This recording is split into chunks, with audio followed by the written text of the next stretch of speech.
Welcome to my YouTube channel. Please hit subscribe. I'm talking to you about Gino D'Acampo. What are my thoughts?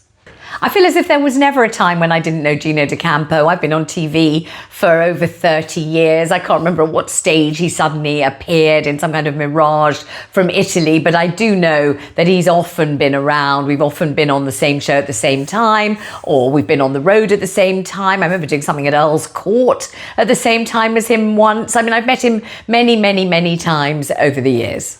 I've always thought that Gino D'Acampo's USP is quite complex and widespread, really. So number one, he's an excellent chef, a great cook, so he's got something to offer. Number two, he is flirtatious, he is handsome, he is attentive, he is, I suppose you might say, many women and some men's idea of a sort of classic Latin lover. So he's a charmer, he's a sparkly-eyed, a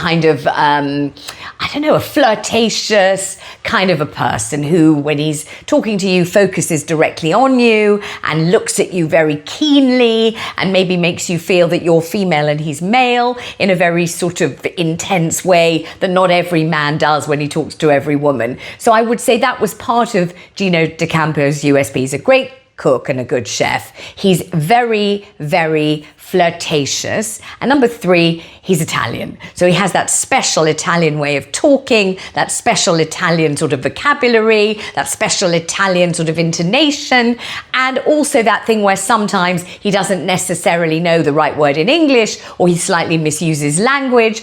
And sometimes he slightly misuses language in a kind of sexy, double entendre kind of a way. So I think Gino is known to be flirtatious, use words in a saucy way, look women up and down, and give that special kind of man-woman vibe to whatever he does. If you're making pizza or you're making pasta, there's nothing at all sexual or sexy about that. You're just blinking pasta and putting a bit of tomato on it. But somehow when Gino does it, he gives it a kind of sauciness along with the sauce. So sauce and sauciness. And I would say for many years, he was employed for that. That's why they chose him, because he made sauce in a saucy way.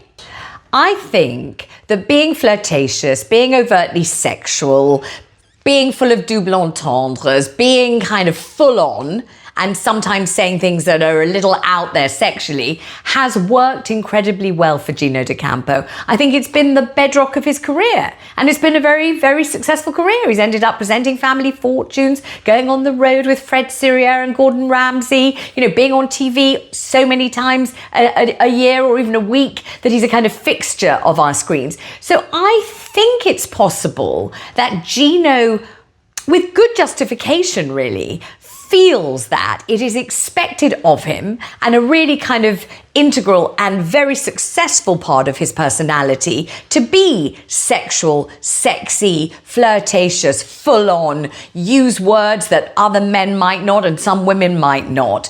Talk about women's bodies, talk about the urges that he feels, talk about, how he's really feeling hot and sexy and would like to be hot and heavy, and do it in an Italian accent, of course, while making a delicious pizza. And while he's doing all of those things, I think he could be forgiven for thinking, well, this works really well for me. This is my formula. Combination of being a good-looking man, a good cook, flirtatious, Italian.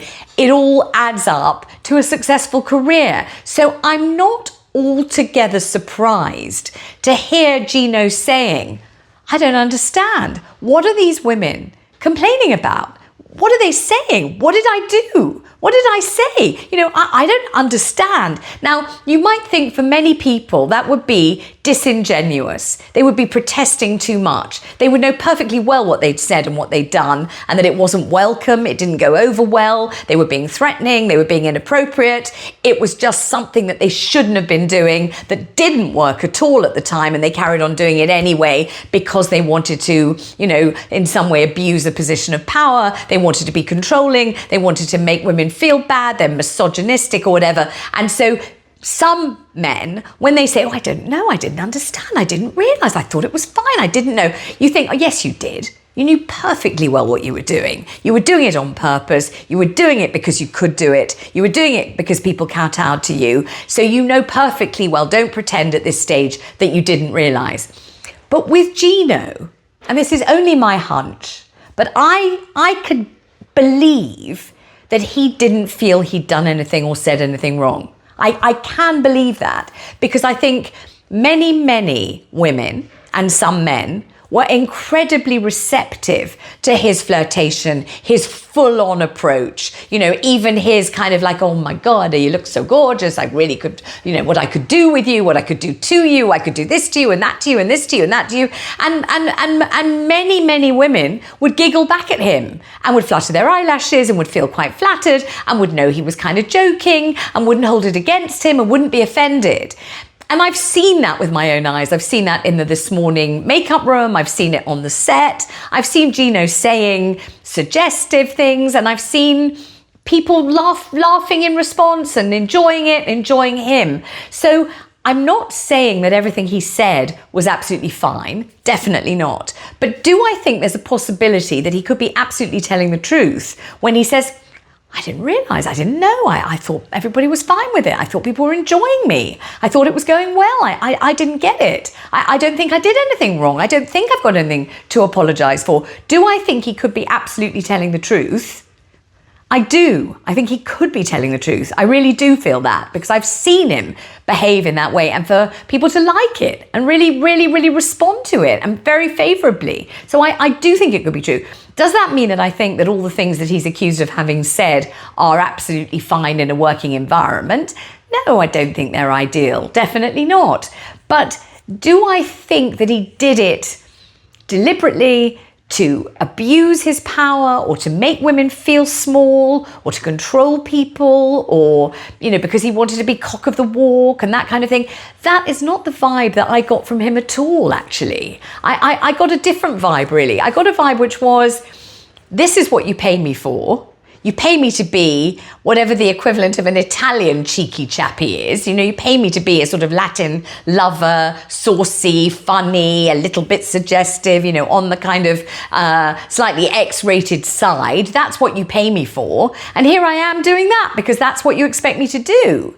Now, the rug has been pulled from under him. So many women have complained and said they were offended and it was horrible and they didn't expect it and they didn't want it and it wasn't right. But do I believe he could have thought that it was fine, genuinely? I do think so. And you've got to remember that he was incredibly well remunerated for doing it. He was promoted, he was given his own shows, Family Fortunes, one of the great British classics, On the Road with Fred, who everybody loves, and Gordon, who people really respect and love. He was always given another great job, another great gig, liked, loved, appreciated, very well paid. And so you could see why he would think, well, this is something that really works for me. I will play up to this. Obviously I'm not going to come on and be deadly serious, never look at women, never say anything about sex. I'm just going to come on and very straightly just cook a pizza, because why would he do that? So I'm not saying it's okay, but I am saying, is it possible, and I think it is, that Gino D'Acampo didn't mean to give offence, didn't think anyone had taken offence, and simply thought that he was delivering what he was expected to deliver? I'm not in any way playing down the distress of women who say they were distressed by him. Absolutely not. I would never, ever not support the sisterhood or deny any woman saying that she had her feelings hurt or that she felt incredibly uncomfortable or that it was intimidating. Definitely not. Absolutely. If women say that their experience with him was not what they expected in the workplace and not what they bargained for, absolutely fine. I'm definitely, backing them up. But is it possible that Gino D'Acampo meant well and thought that he was just doing his job? I think it is possible. And I have seen him in action on many occasions. And I have not detected malice or any kind of wish to control. Much more, I would say, kind of wish to please, engage, make people laugh, make people giggle. that type of thing. And it's becoming clear that in many instances he must have completely misjudged and not gauged it correctly. But I wonder if he could be forgiven to some extent, because it seems clear to me he just didn't realise he was out of line.